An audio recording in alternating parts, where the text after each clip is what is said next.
ఏ విధంగా మనం దేవునికి మంచి స్నేహితులుగా ఉండగలము? దేవుని యొక్క వాక్యంలో సెలవివ్వబడిన మాట, ప్రేమైన దేవుని బిడ్డలారా, యోహాను సువార్త 15వ అధ్యాయము 14వ వాక్యం.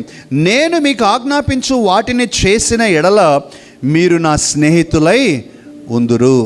When you obey me you become my friends. అంటే ఇది గ్రాంధిక భాషలో ఇలా రాశారు ప్రియులారా.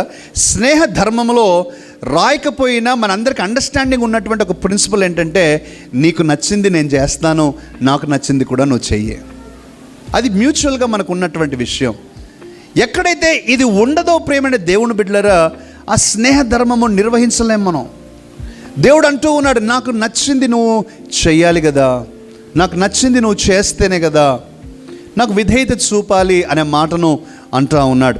ప్రేమైన దేవుని బిడ్డలారా, ఈ విషయాన్ని మనం ఒకసారి గుర్తు చేసుకోవాలి. నీ విధేయత శాతం ఎంతో నీ స్నేహం యొక్క బలం అంతా. నువ్వు ఎంతగా విధేయత చూపటానికి ఇష్టపడతావో నీ దేవునితో అంత దగ్గరైన స్నేహం నీకుందని లెక్క. సో ఈరోజు మనందరం కూడా స్వపరీక్ష చేసుకోవచ్చు. స్వపరీక్ష ఏంటంటే, నేను ఎంతగా దేవునికి విధేయత చూపుతా ఉన్నాను, ఎన్ని మాటల్లో విధేయత చూపుతా ఉన్నాను, ఎంతగా దేవునికి నేను కట్టుబడి ఉన్నాను, చేయటానికి ఎంత సంతోషిస్తూ ఉన్నాను, అది ఒక బంధకంలాగా నేను భావిస్తూ ఉన్నానా, ఒక సంతోషంగా నేను భావిస్తూ ఉన్నానా దేవునికి విధేయత చూపటం. ఎప్పుడైతే when you delight in obedience, when you delight in sowing obedience, that's when your friendship is strong. తల్లిదండ్రులకు ఈ మాట, నేను చెప్పే మాట మీకు అర్థమవుతుంది ప్రియులారా. When children show obedience with delight, even without being reminded, even without being spoken sternly, గట్టిగా చెప్పాల్సిన అవసరం లేకుండా ఎప్పుడైతే మన పిల్లలు విధేయత చూపుతారో అది మనకు చాలా సంతోషం. కొన్నిసార్లు ప్రభు దగ్గర మనం ఇలాగే బిహేవ్ చేస్తూ ఉన్నాం.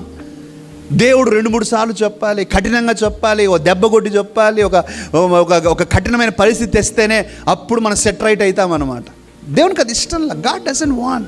ప్రియుల తల్లిదండ్రులు అందరూ కూడా మీరు నాతో ఏకీభవిస్తారు. We don't want to beat children, we don't want to discipline children. Who likes to discipline, who likes to beat children? మన పిల్లలను ఒక దెబ్బ వేయాలని ఎవరు అనుకుంటారు? కానీ కొన్ని అవసరమైన పరిస్థితుల్లో వారు నేర్చుకోవాలని, వారికి తెలియరావాలని, వారు క్రమశిక్షణ పొందుకోవడానికి మనం వెనుకాడని వారంగా కూడా ఉంటాం. ఈరోజు ప్రియులరా, when you delight in sowing obedience to God, the lord rejoices. This is what I'm expecting. ప్రియులరా, ఈరోజు మన అందరి జీవితాల్లో ఇది చాలా చాలా ప్రాముఖ్యమైనటువంటి విషయం.